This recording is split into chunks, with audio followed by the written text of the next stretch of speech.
Hello, and welcome to the Good News. I'm Doc. And I'm TJ. And we are delighted to have you join us with the Good News. Please feel free to join us on the Good News at the Good News YT on Google+, the Good News YT on Twitter, and now the Good News YT on Facebook.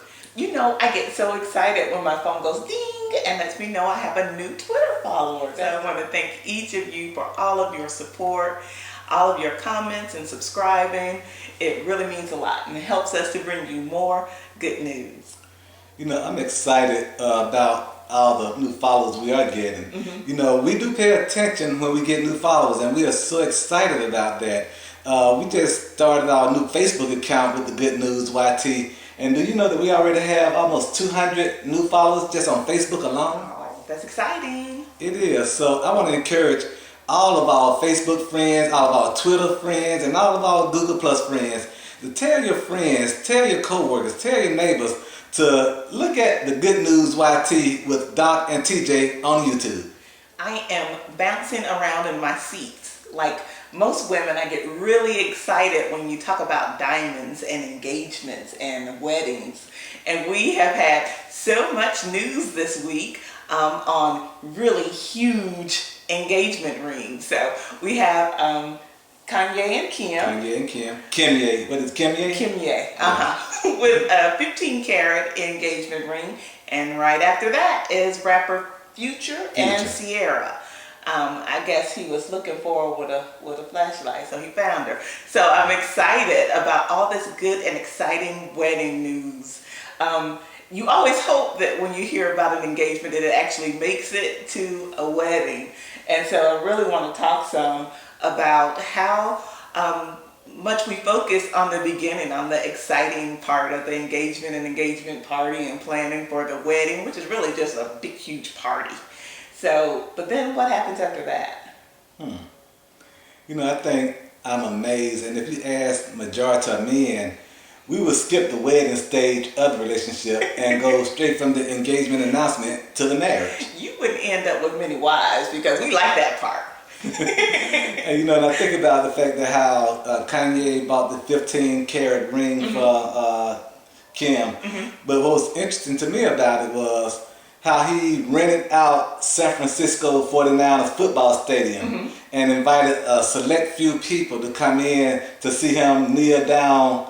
So I think it was in the end zone, if I'm not mistaken, or the 50-yard line. I think it was 50-yard line. He kneeled down and proposed to her. And out of all the little friends that he had there, one of the friends was either the co-founder or the founder of YouTube, who happened to video it with his phone. Awesome. So, you know, one of the things that I read about the proposal was Kanye apologizing for turning it up so much for the guys that still have proposals to do. But I think it was just really just awesome that we still celebrate engagements and weddings and marriages. And I think about the amount of planning that went into it. So the story that I read about him was that he was just really, you know, going back and forth trying to make sure that everything happened at the exact right time. So do we do that with the marriage as well? Well, before I answer that, before we get there, I wanted to back up when you said how Kanye turned it up for a lot of the guys. Was how he proposed and the ring, and it just made me think quickly about the movie Sparkle. And in the movie Sparkle, I forgot the sister name. Well, her name was Sister in the movie. Sister, yeah. And she was dating the guy. He didn't have a whole lot of money, so what he did, he went and got an engagement ring box and took a picture out of a catalog and put it in there, and he got ready to present it to her. Yeah. And I forget the other guy's character. Mike Epps' character. He came in and said, and here I go buying women real diamond rings, and this all you have to do is just get a little catalog page and put it in there. You keep avoiding my question about, do people plan the marriage as much as we plan the engagement and having the engagement ring and a flute of champagne and making sure that you're looking at the Jumbotron when it comes across the screen? Do we plan that much for the actual marriage? Well, I'm going to give my semi-professional opinion. Please do. When it comes to planning of the marriage, you can't plan for the marriage until after the wedding because nothing else takes center stage but the wedding. And if you think about how when you do try to plan, you try to shortchange the wedding by saying maybe we need to save something for the marriage, it might not be a marriage because women, and there's a show, Bridezilla, I'm sure a lot of y'all are familiar with it. Things happen to females and males. I won't just say females. Things happen to females and males during that wedding planning and that wedding process. And a lot of times, I won't say a lot of times, but oftentimes you don't make it to the marriage because of the wedding plans. Yeah, that it's a stressful time. It really is. You want everything to be as perfect as the engagement and all of you're trying to encapsulate that feeling into one night, and you want everything to be just right. That's a lot of pressure. And I'm not anti-wedding or anti-big wedding or whatever the case may be. But if that same energy was put into the year of a marriage and years of a marriage, wouldn't we have more marriages staying together and more love in marriages? I thought about, as I read the stories about the engagement, the proposals and the size of the engagement rings, and I thought about the stories or the questions as we walk through with couples as we're doing premarital counseling. And one of the questions that you asked that I just really enjoy hearing the individual's response is, how do you expect the wedding to change the relationship? How do you expect for marriage to make what you have right now any different?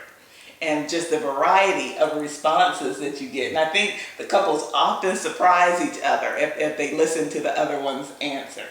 I often wonder, do the couples who are getting having the wedding, do they expect when the preacher's announcing them, husband and wife, that thousands of pounds of love just go gush into them all of a sudden and they go live and ride out on the horse for happily forever after?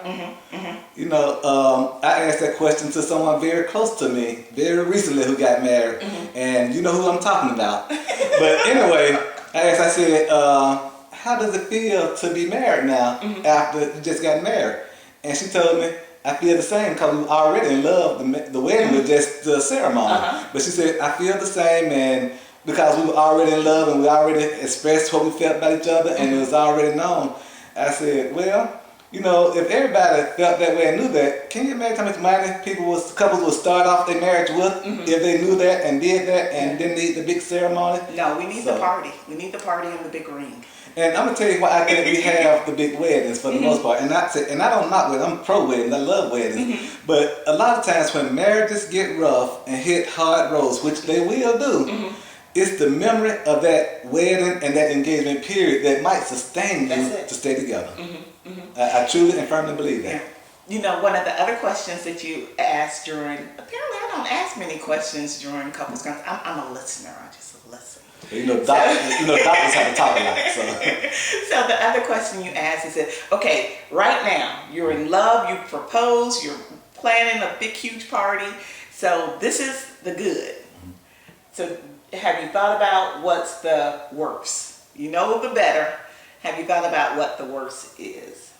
And that's often, it's kind of like everlasting life. It's something that we can't quite grasp, but challenging people during premarital counseling to think about, okay, what's the worst? I love to ask that question because a lot of times when we get ready to get married, we can't see the worst. I won't say we lie about it, but we just don't really see it. Because we can see the better, better jobs, increase, and all the things that we get and receive, and we think about future children. But what happens to the worst? Suppose that future child that you're all so excited to have is a knucklehead. And suppose y'all have different viewpoints on discipline. Then what happens when that worst happens?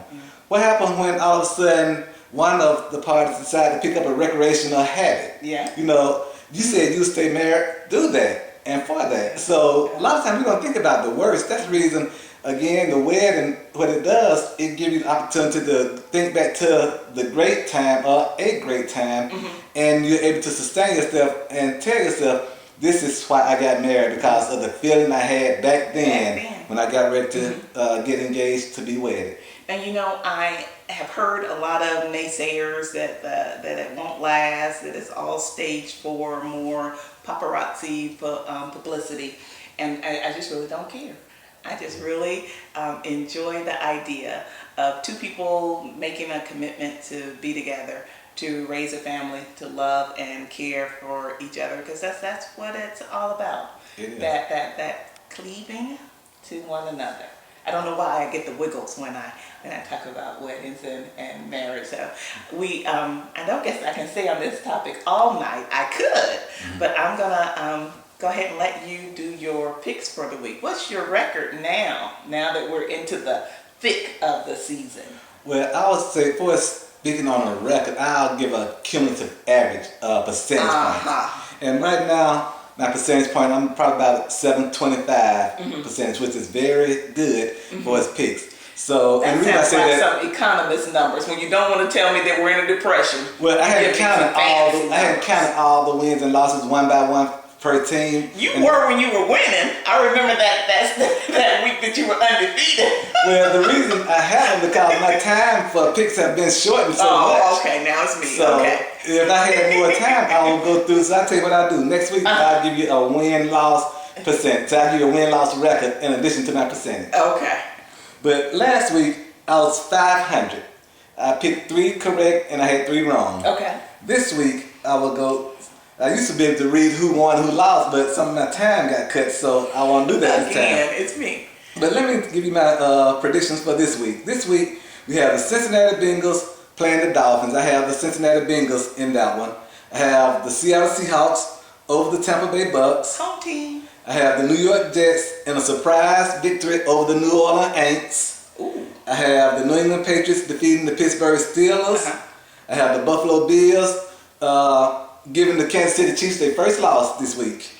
And I have Tony Romo and the Dallas Cowboys bouncing back off of a terrible loss to the Detroit Lions last week and beating the Minnesota Vikings this week. Okay. There you have my pick 6 for the week. All right.